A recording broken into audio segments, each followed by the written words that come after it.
तर या मल्टीटास्किंग मॅडमने डान्सीफिट हळदी कुंकूसाठी बनवले होते प्रोटीन बार.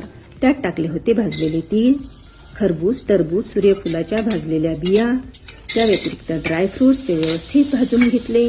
घरात मखाने होते ते सुद्धा व्यवस्थित भाजून घेतले आणि बाजूला ठेवले. शेंगदाणे तर वाटाण्याच्या पुरीला आवडतातच. आहाळीव कमरेसाठी अतिशय चांगलं असतं ते सुद्धा वापरलं. आता हे सर्व भाजलेले जिन्नस थंड झाल्यानंतर मिक्सरमध्ये टाकले आणि छान व्यवस्थित पावडर करून घेतली आणि ती पावडर मिक्स केली. आता आला गुळाचा नंबर. स्वतःच्या स्वभावासारखीच कढई मस्त गरम होऊ दिली आणि गुळ टाकला, पटकन मेल्ट झाला. एरवी जरी चोंबडेपणा जमत नाही तरी प्रोटीन बार कडक व्हायला नको म्हणून तुपाचा पण वापर केला आणि इलायची पूड टाकली. झालं. त्या दुधाकडे लक्ष द्यायचं नाही. सासूबाईंचा वाढदिवस होता म्हणून बासुंदी सुरू होती. या प्रोटीन बारशी त्याचा काही संबंध नाही. बरं, तूप चोपडलेलं ताट तयार होतं. त्यात हे गरम गरम जिन्नस टाकलं आणि हातानेच थापायला लागल्या.